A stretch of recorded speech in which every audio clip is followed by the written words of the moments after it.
오늘 말씀에서도 계속해서 하나님의 영광이 성전을 떠나고 있는 것에 대해서 상징적인 표현들을 통해서 이야기하고 있습니다. 어제 말씀에서도 나눴듯이 하나님의 임재가 없는 곳, 하나님의 영광이 없는 곳, 아무런 의미가 없는 장소입니다. 교회도 마찬가지입니다. 더 정확하게는 교회에서 하는 우리 예배 가운데에, 우리의 모임 가운데에 하나님의 영광이 없다면 그 예배는 그냥 단순한 종교 행위, 종교 의식일 뿐일 겁니다. 이스라엘에서 하나님의 영광이 사라지는 모습을 오늘도 여러 가지 상징들을 통해서 이야기하고 있습니다. 바퀴들, 얼굴들, 눈, 머리 등등 여러 가지 상징적인 표현들을 한번 살펴보려고 합니다. 9절과 10절에 바퀴에 대한 이야기가 나옵니다. 바퀴가 있고 네 바퀴가 있고 바퀴 안에 또 바퀴가 있다. 바퀴는 굴러가는 것입니다. 이동을 편하게 하는 것이죠. 하나님께서는 우리와 함께 움직이십니다. 하나님은 어디에나 계시고 한 곳에 성전에 머무르시는 분이 아니라 어디에나 움직이시는 분이십니다. 시간과 공간을 제한받지 않으시는 분이 하나님이십니다. 우리가 때로는 교회 나오면 뭔가 조금 더 마음이 하나님 앞에 있는 것 같고, 때로는 교회 나오면은 하나님께서 함께 하셔서 더 평안한 것 같습니다. 물론 장소가 주는 그런 마음도 우리가 온전히 느끼는 것도 참 중요합니다. 그런데 하나님께서는 어디에서나 일하십니다. 하나님은 언제나 일하십니다. 예수님께서는 육신이 있으셨기에 시공간의 제한을 어느 정도 받으셨지만, 또 예수님의 사역을 보면 그런 시공간의 제한이 없었음을 볼 수 있습니다. 한 관리가 나와서 자신의 하인을 고쳐달라라고 이야기했을 때 그 믿음을 보고 말씀만으로 그 자리에 함께하지 않았지만 그 집에 있는 하인을 고치셨던 예수님의 모습, 그리고 예수님께서 십자가에 돌아가시면서 성령을 너희에게 보내주겠다라고 하셨던 그 말씀을 통해서 하나님의 일하심은 전혀 시공간의 제한을 받지 못하는 모습을 볼 수 있습니다. 또 구약 특히 이들의 세계관에서 안식일 하면 모든 것이 멈춰 있는 것 같지만 하나님은 그때도 일하십니다. 안식일에도 사람은 태어납니다. 안식일에도 누군가는 죽음을 맞이합니다. 탄생과 죽음, 하나님의 일하심이죠. 시편 121편의 고백처럼 하나님은 주무시지도 아니하시고 졸지도 아니하시면서 우리의 삶 가운데 일하십니다. 그 하나님의 임재가 항상 우리 가운데 함께 했으면 좋겠습니다. 11절에 보면 이제 머리가 향하는 곳이라는 표현이 나옵니다. 하나님의 뜻이 향하는 방향, 하나님의 통치의 방향성, 목적성에 대해서 이야기합니다. 하나님의 방향은 흔들리지 않습니다. 그리고 하나님은 그러한 곳들을 12절에 가득한 눈으로 바라보고 감찰하고 계심을 알 수 있습니다. 하나님의 영광은 모든 것을 보시고 하나님의 영광은 모든 것을 보시기 때문에 알고 계십니다. 우리가 하나님 앞에 감출 수 있는 것은 아무것도 없습니다.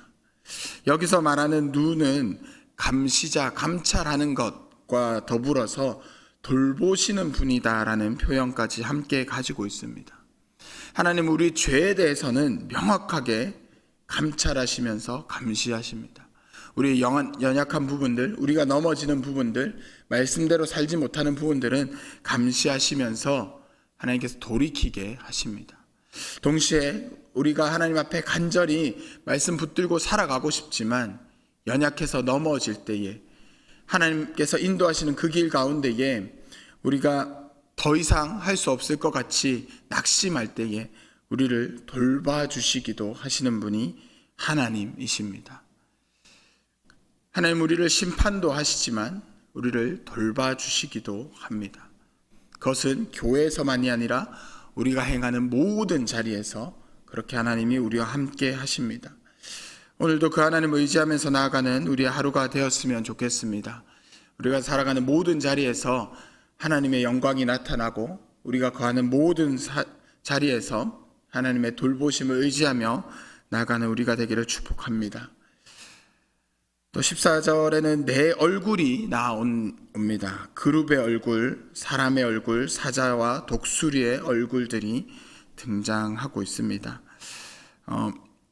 이것은 하나님의 다양한 성품에 대한 이야기를 상징적으로 표현하고 있습니다. 하나님의 지혜, 하나님의 능력, 전능하심, 또 하나님의 사랑하심, 이런 모습들을 보여주고 있습니다. 특별히 생물의 영, 바퀴를 통해서 하나님의 통치와 전능하심에 대한 표현을 하고 있습니다. 하나님이 어떠한 분인지 우리가 알 때에 우리의 예배는 더 깊어집니다. 하나님과의 관계는 더 깊어집니다. 제가 처음 우리 교회에 왔을 때에 저분이 새로운 목사님이구나 정도만 알면 저와 어색한 인사를 나누실 수밖에 없죠. 그런데 한 주, 두 주 지나면서 개인적인 이야기도 나누게 된다면 저와 성도님들과의 관계가 더 깊어지게 됩니다. 하나님이 어떠한 분인지 알게 될 때에 우리는 하나님과의 관계가 더 깊어지게 됩니다. 하나님이 어떠한 분인지 알 수 있는 것은 우리가 말씀을 통해서 알 수 있습니다. 말씀을 읽으면서 하나님께서 이스라엘 백성들에게 어떠한 일들을 행하셨는지, 그 가운데 하나님의 어떠한 성품이 나왔는지 알 수 있습니다. 또 그 말씀을 통해서 내 삶을 비춰보는 거죠. 하나님께서 내 삶에 어떻게 일하셨는지, 나를 어떻게 인도하셨는지, 그것을 보면서 하나님의 성품, 하나님의 어떠한 분인지 우리가 더 깊게 깨달아 갔으면 좋겠습니다. 이제 하나님의 영광이 점점 더 멀어지는 모습이 또 나옵니다. 18절에 여호와의 영광이 성전 문지방을 떠나서 그룹들 위에 머물렀다라고 기록하고 있습니다. 하나님의 영광이 성전을 떠나고 있습니다. 그 성전은 더 이상 하나님의 거처가 될 수 없습니다. 죄로 가득한 곳이었기 때문에 거룩한 하나님의 임재는 그 자리에 없습니다. 하나님의 영광이 떠난 자리에는 심판만이 남게 됩니다. 19절에 성전 동문이라는 표현이 나오는데요. 이스라엘 백성들에게 동쪽은 하나님의 임재가 오시는 방향이기도 하고 하나님의 임재가 떠나가시는 방향이기도 했습니다. 하나님의 영광이 이제 그 성전 동문을 통해서 완전히 떠나가는 모습입니다. 이들의 삶에는 이제 하나님이 존재하지 않으십니다. 이들의 삶에는 하나님의 영광이 더 이상 함께하지 않습니다.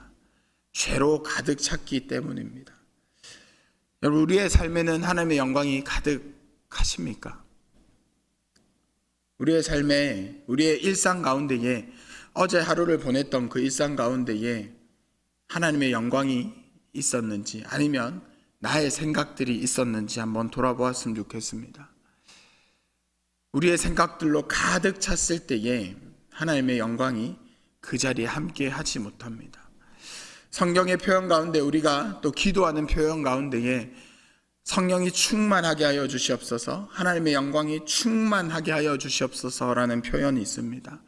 성경에서 말하는 충만은 빈틈없는 가득함을 이야기합니다. 어느 정도 많은 것, 우리가 감탄할 정도로 많은 양을 표현하는 것이 아니라 다른 것이 채워질 수 없는 가득 찬 그 상태를 충만이라고 합니다. 우리가 성령의 충만을 구하는 기도를 한다면, 하나님의 영광이 충만하길 원하는 기도를 한다면 우리의 것을 남겨두고 하나님 그것보다 좀 더 많은 것으로 채워주시옵소서가 아니라 우리의 것을 완전히 비우고 하나님의 것으로만 가득 채워달라는 기도를 하는 것입니다. 그렇다면 우리의 삶이 그렇게 살아갈 수 있도록 우리가 계속해서 말씀을 통하여 우리의 삶을 돌아보고 하나님께서 우리의 삶 가운데 일하실 자리들을 우리가 계속 내어드려야 하는 것이죠. 20절에서도 계속해서 이제 신비한 표현들이 나옵니다. 에스겔에 특별히 이런 환상의 표현들, 신비한 존재들에 대한 표현들이 많이 나오는데, 이것들은 단순히 신비한 존재가 아니라 하나님의 보좌를 운반하는, 하나님의 뜻을 알려주는 그룹들, 천사들입니다. 이들을 통해서 하나님은 하나님의 뜻을 점차 깨닫게 하십니다. 계시해 주시는 거죠. 우리가 예배할 때마다 우리의 신앙의 그 여정에서 하나님을 아는 지식도 함께 자라가야 할 것입니다.